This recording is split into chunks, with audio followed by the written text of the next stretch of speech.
Students, ये हमारा YouTube channel है पीके केमिस्ट्री ट्यूटोरियल। यहाँ पर हम लोग क्लास 12 की केमिस्ट्री पढ़ते हैं, जिसमें हम लोग फर्स्ट चैप्टर सॉलिड स्टेट पढ़ रहे हैं। ठीक, लास्ट लेक्चर में हम लोगों ने पढ़ा था टाइप ऑफ सॉलिड, सॉलिड के हमारे क्रिस्टलाइन एंड एमॉर्फस फॉर्म, उसके बीच डिफरेंस देखा था हम लोगों ने। एंड नेक्स्ट हम लोगों ने टाइप ऑफ क्रिस्टलाइन सॉलिड भी पढ़ा था। ठीक है, आज के लेक्चर में हम लोग आगे कंटिन्यू करते हुए क्रिस्टलाइन सॉलिड के हमारे कितने पार्ट्स होते हैं, इट मीन्स कि वो किन चीज़ों से बना हुआ है, उसकी स्ट्रक्चर कैसी होती है, यूनिट सेल क्या होते हैं, क्रिस्टलाइन सॉलिड क्या होते हैं, इसके बारे में अभी हम लोग डिस्कस करने वाले हैं। ठीक है, तो आज के लेक्चर स्टार्ट करते हैं। ये हमारा लेक्चर नंबर 2 होगा, जिसमें हम लोग क्रिस्टल लैटिस के बारे में समझेंगे। ठीक है, तो वीडियो स्टार्ट करते हैं हम लोग।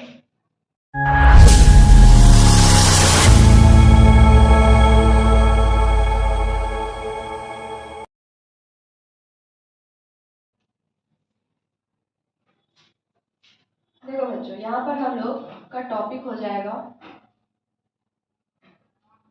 Crystal lattice. ठीक है, एंड यूनिट सेल। ठीक है, crystal lattice and unit cell, तो ये हम लोग यहाँ पर देखने वाले हैं बच्चों। Firstly, what is crystal lattice, है ना।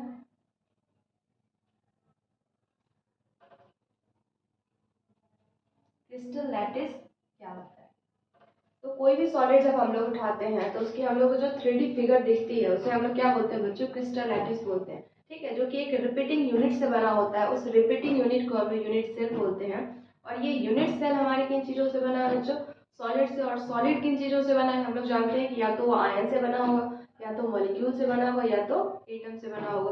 तो यही तीन हमारे जो पार्टिकल्स हैं उसी से हमारे यूनिट सेल बने होते हैं, और यूनिट सेल के रिपीटिंग यूनिट से हमारे क्रिस्टल लैटिस बने होते हैं, जो कि 3D फिगर होता है, 3 डायमेंशनल फिगर होता है। ठीक है, तो क्रिस्टल लैटिस को हम लोग कैसे डिफाइन कर सकते हैं बच्चों?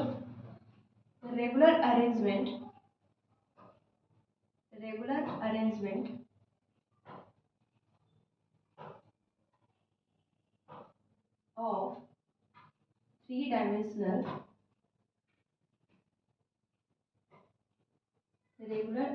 of 3-dimensional geometry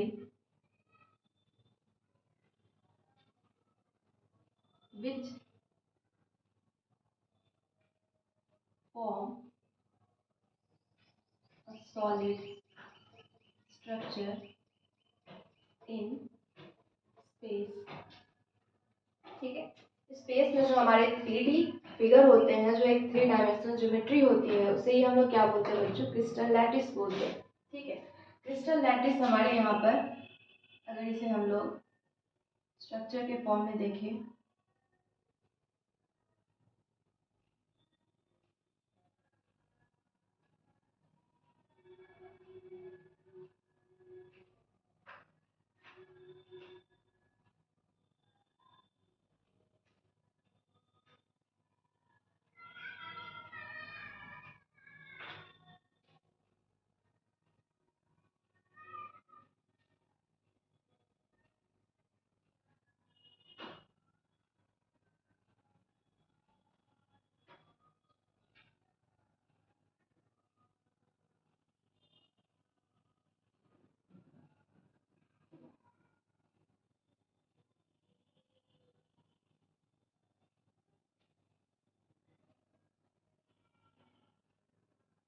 देखो बच्चों, ये हमारे क्या हो रहे हैं? छोटे छोटे जो क्रिस्टल हैं, जो कि हमारे 3D फिगर, उसके रिपीट होने से ये जो सॉलिड स्ट्रक्चर बन रहा है, इसे हम लोग क्रिस्टल लैटिस बोलेंगे।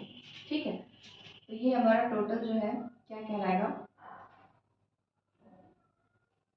Crystal lattice. ठीक है, और ये जो रिपीटिंग यूनिट है, इसे हम लोग क्या बोलेंगे बच्चों? यूनिट। ठीक है, यूनिट सेल मतलब यूनिट सेल एक ऐसा जो है हमारा 3D फिगर है, जो कि हमारे रेगुलर अरेंज होने की वजह से ये क्रिस्टल की जो है वो फॉर्म कर रहे हैं। ठीक है, तो एक यूनिट सेल अगर हम लोग बनाए, सिंगल यूनिट, तो एक क्यूब हम लोग बना सकते हैं, उसी को हम लोग सिंगल यूनिट सेल बोलेंगे। ठीक है, देखो ऐसा कुछ नहीं है कि क्रिस्टल हमेशा जो है हमारा क्यूबिक फॉर्म ही होता है। क्रिस्टल के भी बहुत सारे फॉर्म है, इस यूनिट सेल के भी हमारे बहुत सारे फॉर्म है। रोम्बिक स्ट्रक्चर है, टेट्राहेड्रल है, हेक्सागोनल है, बहुत सारे स्ट्रक्चर है। लेकिन इन सब में हम लोग क्यूबिक ही क्यों लेते हैं? क्योंकि यहाँ पे मोस्टली जितने भी केसेस हम लोग को देखने को मिले हैं सॉलिड में, वो खास करके हम लोग के क्यूबिक स्ट्रक्चर ही होते हैं। इसीलिए हम लोग क्यूबिक को बनाना ज़्यादा प्रेफरेंस करते हैं, प्रेफरेंस देते हैं। ठीक है, ये हमारा क्या हो जाएगा बच्चों? ये यूनिट सेल है। ठीक है, इसी के रिपीट होने से हमारा क्रिस्टल लैटिस बना है। बट ये किन चीज़ों से बना है बच्चों? ये सॉलिड के हमारे जो यूनिट है, यहाँ पे हम लोग बात करें तो ये देखो, ये जो पॉइंट हमने ड्रॉ किया है, इस पॉइंट को हम लोग बोलते हैं लैटिस पॉइंट। ठीक है, क्या बोलते हैं बच्चों? इसे हम लोग लैटिस पॉइंट बोलते हैं। और ये लैटिस पॉइंट किन चीज़ों का बना होगा बच्चों? ये हमारे कॉन्स्टिट्यूएंट पार्टिकल्स लाइक मॉलिक्यूल, ठीक है, आयंस एंड एटम्स, इन सब चीज़ों से ये बने हो सकते हैं। ठीक है, तो ये हमारे जो मॉलिक्यूल के हो सकते हैं, या फिर आयंस के हो सकते हैं, या एटम्स के हो सकते हैं। एक रिपीटिंग यूनिट हमारे जो है क्रिस्टल लैटिस से बने होते हैं, यूनिट सेल, और यूनिट सेल से हमारे क्रिस्टल लैटिस बने होते हैं। तो यहाँ पर सबसे स्मॉलेस्ट पार्ट हमारे क्या हो जाएंगे बच्चों? Lattice point. ठीक है, तो यहाँ पर अगर हम लोग देखें तो लैटिस पॉइंट, ठीक है, लैटिस पॉइंट से हमारा यहाँ पे बड़ा हो जाएगा यूनिट सेल, और यूनिट सेल से बड़ा है हमारा क्रिस्टल लैटिस। ठीक है, क्रिस्टल लैटिस। तो ये रही बातें हम लोगों के crystal lattice and unit cell के। तो यूनिट सेल को भी हम लोग डिफाइन कर ले बच्चों। यूनिट सेल क्या होता है?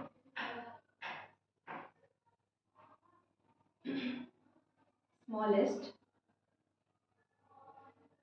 Repeating unit which repeats to form a crystal lattice, right? एक रिपीटिंग यूनिट है और इसके रिपीट होने से हमारा क्रिस्टल लैटिस बनता है, इसे ही हम लोग यूनिट सेल बोलते हैं। अब यहाँ पर हम लोग टाइप ऑफ यूनिट सेल देखेंगे बच्चों। यूनिट सेल के हमारे कितने टाइप होते हैं, उसमें हम लोग किस बेसिस पर देखने वाले हैं? हम लोग यूनिट सेल जो है देखने वाले हैं, ये जो लैटिस पॉइंट है ये कहाँ पर प्रेजेंट है ना, इसके प्रेजेंस के बेसिस पे हम लोग यूनिट सेल के टाइप देखेंगे कि ये हमारे जो है वो कौन से टाइप के हो सकते हैं। जैसे कि हम लोग बीसीसी देखते हैं, बॉडी सेंटर्ड देखते हैं, फेस सेंटर्ड देखते हैं, सिंपल क्यूबिक देखते हैं। तो उन सारे में जो हमारे कॉन्स्टिट्यूएंट पार्टिकल्स उसकी अरेंजमेंट कहाँ पर है, उस बेसिस पर हम लोग यूनिट सेल को डिवाइड करते हैं 2 पार्ट में। ठीक है, यहाँ पर हम लोग इसे डिवाइड कर लेते हैं बच्चों यूनिट सेल। ठीक है, फर्स्टली यूनिट सेल को हम लोग 2 पार्ट में डिवाइड करेंगे। Primitive unit cell and centred unit cell. ठीक है, सेंटर्ड यूनिट सेल, ये तो समझ आ गया आप लोगों को यूनिट सेल क्या होता है। यूनिट सेल को फिर फर्दर हम लोग 2 पार्ट में डिवाइड कर रहे हैं। किस बेसिस पे? उसके जो कॉन्स्टिट्यूएंट पार्टिकल्स है लाइक जो लैटिस पॉइंट है वो कहाँ पर सिचुएटेड है, इस बेसिस पे हम लोग यूनिट सेल को 2 पार्ट में डिवाइड कर रहे हैं। ठीक है, प्रिमिटिव यूनिट सेल जिसको हम लोग सिंपल क्यूबिक भी बोलते हैं, और सेंटर्ड यूनिट सेल में हम लोग देखेंगे कि कॉर्नर के अलावा जो है यहाँ पे और भी इसके कॉन्स्टिट्यूएंट पार्टिकल्स कहाँ पर प्रेजेंट है। तो सेंटर में हो सकते हैं कि बॉडी सेंटर पे हो सकते हैं, फेस सेंटर पे, कहाँ पर प्रेजेंट है उस बेसिस पे इसको हम लोग एक ग्रुप में रखे हैं सेंटर्ड यूनिट सेल। ठीक है, तो प्रिमिटिव के फिर फर्दर कोई पार्ट नहीं है, बट हमारे सेंटर्ड के फिर फर्दर 3 पार्ट्स हैं। ठीक है, सेंटर्ड यूनिट सेल के फर्दर हमारे 3 पार्ट्स है। कौन कौन से है इसे हम लोग देख लेते हैं। ठीक है, सेंटर्ड में पहला हो जाएगा बच्चों body centred, body centred unit cell. ठीक है, second one is face centred, face centred unit cell. ठीक है, and last one is end centred unit cell. ठीक है, एंड सेंटर्ड यूनिट सेल आप लोगों के सिलेबस में नहीं है, फिर भी मैं इसका ये बता दूंगी कि पार्टिकल्स इसमें प्रेजेंट कहाँ पर होते हैं। लेकिन इसके जो है हम लोगों को कैलकुलेशंस में इसके क्वेश्चंस बहुत ज़्यादा नहीं रहते हैं। एक दो क्वेश्चन हम लोग देख लेंगे यहाँ पर, लेकिन बहुत ज़्यादा डिटेल हम लोग को इसका नहीं पढ़ना है। ठीक है, प्रिमिटिव को क्या बोलते हैं हम लोग बच्चों? इसे हम लोग सिंपल क्यूबिक के नाम से भी जानते हैं, सिंपल क्यूबिक सेल, इसे ही हम लोग शॉर्ट में SCC बोलेंगे। ठीक है, यहाँ पर जो हमारे पार्टिकल्स होते हैं वो कहाँ प्रेजेंट होते हैं बच्चों? Constituent particle, constituent particles are situated at corner। ठीक है, ये सिर्फ और सिर्फ कहाँ प्रेजेंट रहता है? कॉर्नर पर इसके जो है कॉन्स्टिट्यूएंट पार्टिकल्स प्रेजेंट होते हैं, इसीलिए इसे हम लोग प्रिमिटिव और या सिंपल बोल सकते हैं। ठीक है, और जो सेंटर्ड है उसमें हम लोग बात करें बच्चों तो क्या होगा, इसका आप लोग स्क्रीनशॉट ले लें। सेंटर्ड यूनिट सेल को हम लोग क्या बोल सकते हैं बच्चों? Constituent particles, constituent particles are situated at corners as well as at centered point, either it is face or body center। ठीक, तो यहाँ पे इस बेसिस पे हमारे 3 टाइप के हैं। इसे हम लोग कॉमनली BCC के नाम से जानते हैं, इसे FCC के नाम से जानते हैं और इसे ECC के नाम से जानते हैं। FCC को कई बार जो है बच्चों ये SCP भी बोला जाता है, हेक्सागोनल क्लोज पैकिंग। ठीक है, या फिर CCP भी बोला जाता है, क्यूबिक क्लोज पैकिंग। क्लियर है? तो FCC में जो है यहाँ पर हम लोग देखें बोल लिया जाता है, बट इसके जो पार्टिकल्स की अरेंजमेंट होती है वो अलग होती है, लेकिन यहाँ पर इसके जो है हमारे कोऑर्डिनेशन नंबर सेम होते हैं, इसलिए इन तीनों को उस बेसिस पे इक्वल कैटेगरी में डाला जाता है। लेकिन इसमें डिफरेंस है, वो हम लोग आगे अभी पढ़ेंगे। ठीक है बच्चों, तो ये रही बातें यूनिट सेल की। हम लोग इसका जो है वो स्ट्रक्चर देख लेते हैं, किसका स्ट्रक्चर कैसे होता है, कॉन्स्टिट्यूएंट जो पार्टिकल्स है वहाँ पर एक्चुअली कहाँ पर सिचुएटेड होता है, इसे हम लोग देखते हैं 1 बाई 1 करके। ठीक है, इसका स्क्रीनशॉट ले ले। देखो, ये जो यूनिट सेल होता है बच्चों, सबसे पहले हम लोग देखें यहाँ पर, तो ये यूनिट सेल जो है, 1 यूनिट सेल जो है हमारे 6 पैरामीटर से जाने जाते हैं। 6 पैरामीटर से ये हमारे यूनिट सेल जाने जाते हैं। कौन से 6 पैरामीटर है? जिसमें हमारे 3 एज हैं, 3 एजेस एंड 3 एंगल।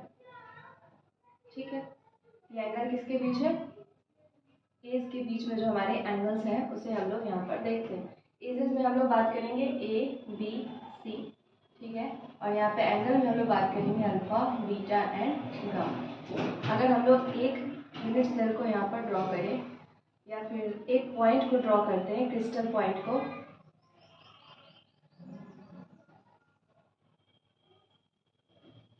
ठीक है बच्चों, ये एक पॉइंट हमने ड्रॉ करा है। ये पॉइंट को अगर हम लोग बोले क्रिस्टल या फिर लैटिस पॉइंट बोल सकते हैं, लैटिस पॉइंट। ठीक है, और ये लैटिस पॉइंट में इस साइड को हम लोग A बोल सकते हैं, इसे B, और इसे हम लोग C बोल सकते हैं। A के जो सामने वाले एंगल है उसे हम लोग अल्फा, B के सामने वाले को बीटा और C के सामने वाले को गामा।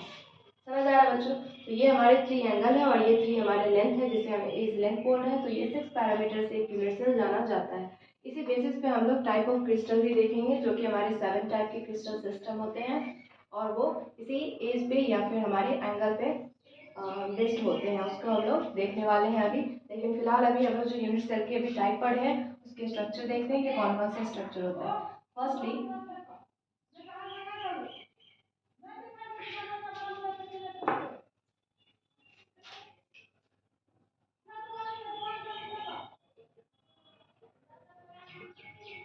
Primitive unit cell.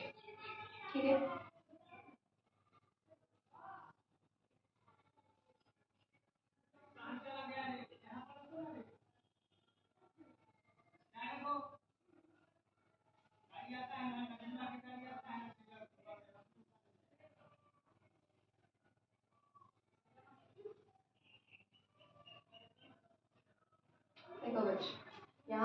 हमने क्या बनाया है, ये क्रिस्टल मतलब कि लैटिस पॉइंट को हमने बनाया है। यहाँ पे हमारे जो है 8 कॉर्नर होते हैं एक क्यूब में, और हर कॉर्नर पर यहाँ पे हमारे मॉलिक्यूल, एटम या फिर आयंस इस तरीके से प्रेजेंट हो सकते हैं। तो सिर्फ अगर वो कॉर्नर पर प्रेजेंट है तो उसे हम लोग प्रिमिटिव यूनिट सेल बोलेंगे, ठीक है, सिर्फ, और ये अगर कॉर्नर पर प्रेजेंट होता है तो टोटल चूंकि यहाँ पे 8 है, बट 8 के हमारे कितने पार्ट जो हैं ये मिल करके यूनिट सेल को बना रहे होते हैं बच्चों। तो ये जैसे कि अगर मान लो हम लोग ये स्फीयर बनाए, अगर हम लोग ये स्फीयर बनाए तो इसकी टोटल जो है आप लोगों को 8 पार्ट करनी है, ठीक है। और ये 8 पार्ट का जो हमारा ये हिस्सा है 1/8 हिस्सा, यही हमारा ये स्ट्रक्चर बना रहा होता है, ठीक है। कितना पार्ट, 1/8 पार्ट जो है हमारे पार्ट ऑफ अ एटम, ठीक है, क्योंकि एटम की हमारी शेप कैसे होती है, स्फेरिकल शेप होती है। तो स्फेरिकल शेप का 1/8 पार्ट जो है हमारा ये मिल करके हर कॉर्नर पर प्रेजेंट रहता है, और ये हमारा एक प्रिमिटिव यूनिट सेल बनाता है, ठीक है। तो यहाँ पर 1/8 पार्ट अगर 8 कॉर्नर पर प्रेजेंट है तो टोटल नंबर ऑफ एटम कितने हो जाएंगे बच्चों। यहाँ पर अगर हम लोग इसे निकालें, total number of atom in SCC simple cubic cell, तो उसमें कितना हो जाएगा, क्योंकि यहाँ पे 8 कॉर्नर है, number of corner into part of atom at corner, ठीक है।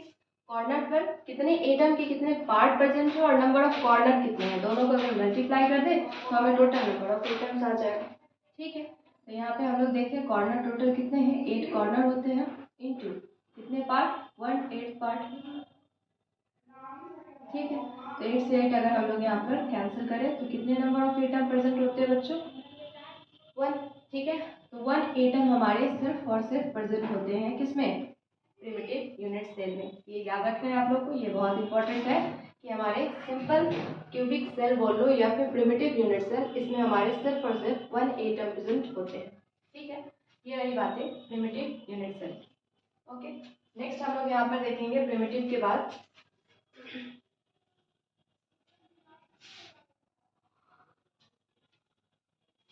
इसका स्क्रीनशॉट ले लिया आप लोग। तो नेक्स्ट हम लोग देखें यहाँ पर बच्चों, तो सेकेंड वन इज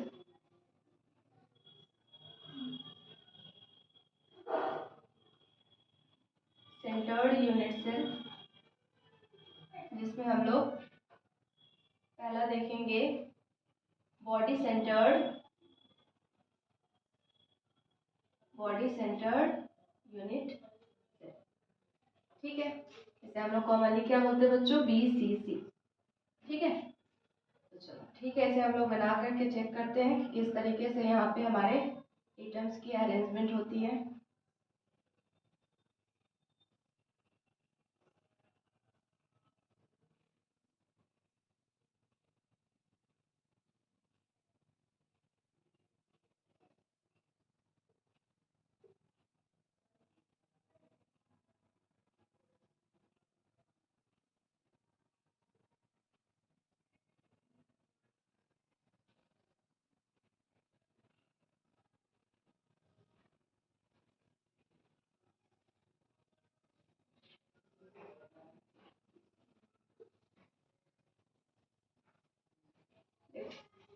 ये कॉर्नर पर तो सारे केसेस में प्रेजेंट रहेंगे, लेकिन इसके अलावा हम लोग बात करें तो इसके बॉडी में भी जो है हमारे एक पूरे एटम प्रेजेंट होते हैं। आगे बात समझ में, यहाँ पर इसके बॉडी में, इसके जो पूरे बॉडी है हमारा क्यूबिक स्ट्रक्चर, उसके बॉडी के सेंटर में हमारे एक एटम प्रेजेंट है और कॉर्नर में हमारे इसके एटम प्रेजेंट है, ठीक है। तो इसकी अरेंजमेंट ये क्या हमारा कॉर्नर एटम, ठीक है, और ये हमारा body centred atom,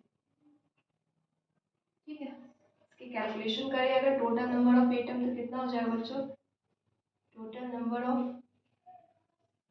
atoms in BCC, ठीक है, इज इक्वल टू कॉर्नर पे कितने प्रेजेंट होते हैं, 8 इंटू 1/8 है ना, 1/8 हिस्सा हमारा कॉर्नर पे प्रेजेंट है, प्लस हमारे जो है बॉडी इसके जो बीसीसी इसके बॉडी में सिंगल एक पूरे एटम प्रेजेंट है। तो टोटल कितना हो गया बच्चों, 1 + 1 = 2 8। तो ये याद रखना है आप लोगों को कि बीसीसी स्ट्रक्चर में हमारे 2 एटम्स प्रेजेंट होते हैं। ठीक है, नेक्स्ट हम लोग बात करें तो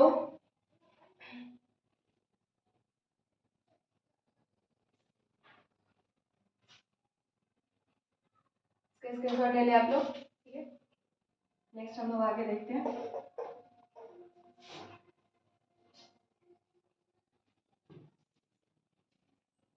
तो देखते हैं अगर बच्चों, तो फेसेस हमारे क्यूब में टोटल कितने होते हैं, क्यूब फेस टोटल कितने होते हैं बच्चों, 6। और 6 में अरेंजमेंट कैसे होगी, हाफ। ठीक है, क्योंकि हाफ जो है हमारे उसके साइड इस तरीके से प्लेस्ड होते हैं कि हाफ पोर्शन उसका आउटसाइड रहता है एंड हाफ पोर्शन इनसाइड रहता है। उसकी अगर हम लोग स्ट्रक्चर बनाए,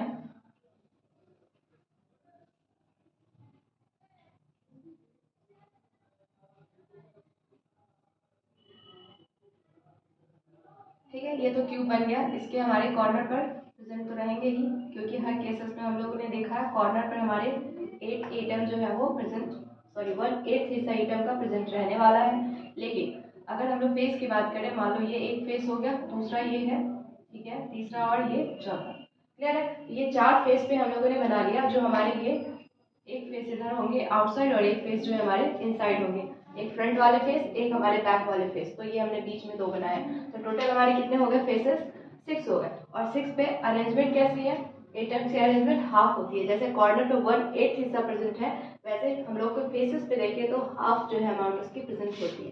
ठीक है, तो टोटल एटम कितना हो जाएगा बच्चों, total atoms is equal to 8 × 1/8 जो कि कॉर्नर पर है, ठीक है, प्लस 6 फेस इंटू हाफ, मतलब हाफ हिस्सा जो है यहाँ पे 6 फेसेस पे प्रेजेंट है। कहाँ, ये फेस पे प्रेजेंट है। ठीक है, तो टोटल कितने हो जाएंगे, यहाँ से 1 और यहाँ से 3, टोटल हमारे हो गए 4। ठीक है, 4 एटम्स यहाँ पर हमारे प्रेजेंट होते हैं एफसीसी के स्ट्रक्चर। नेक्स्ट हम लोग यहीं पर देखते हैं बच्चों, एंड सेंटर्ड यूनिट सेल। ठीक है, इसे हम लोग कॉमनली ईसीसी बोलते हैं। ठीक है, यहाँ पर जो हमारे एटम होते हैं वो कहाँ प्रेजेंट होते हैं बच्चों, atoms are present at corner as well as 2 opposite faces of cube। ठीक है, क्यूब के 2 अपोजिट फेस पे यहाँ पे प्रेजेंट होगा। या तो अगर तुम अपर लो तो अपर एंड लोअर पोर्शन, या अगर बैक ले लो तो फ्रंट। तो ये हमारे 2 अपोजिट फेसेस पे ही प्रेजेंट होंगे एंड सेंटर्ड के केस में। तो हम लोग यहाँ अगर टोटल देखें बच्चों, तो पहले इसको हम लोग ड्रॉ कर ले, उसके बाद देखिए हम लोग टोटल एटम यहाँ पर कितने प्रेजेंट होते हैं। ठीक है,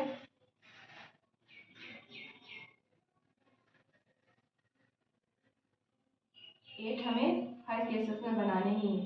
ठीक है, ये तो हमारे 8 बन गए। लेकिन अब जो हम लोग को एंड सेंटर के केस में लेना है, वो हमें 2 ही फेस लेना है। या तो आप अपर पोर्शन या फिर लोअर पोर्शन लो, या आप बैक साइड ले सकते हो या फ्रंट साइड ले सकते हो। तो इस तरीके से आप यहाँ पर 2 साइड को चूज कर सकते हो। ठीक है, ये हमारा एंड सेंटर कहलाता है। क्लियर है, इसे भी हम लोग कलर कर देते हैं ताकि इजिली हम लोग डिफरेंस कर पाए कि हमारे कौन से फेसेस वाले हैं और कौन से कॉर्नर वाले हैं।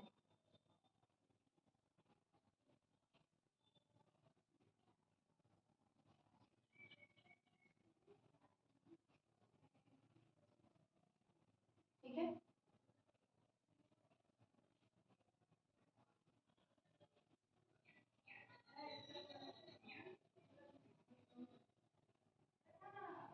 ये हो गया हमारे 2 faces.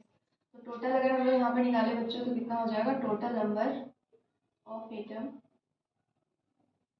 Is equal to 8 into 1/8 plus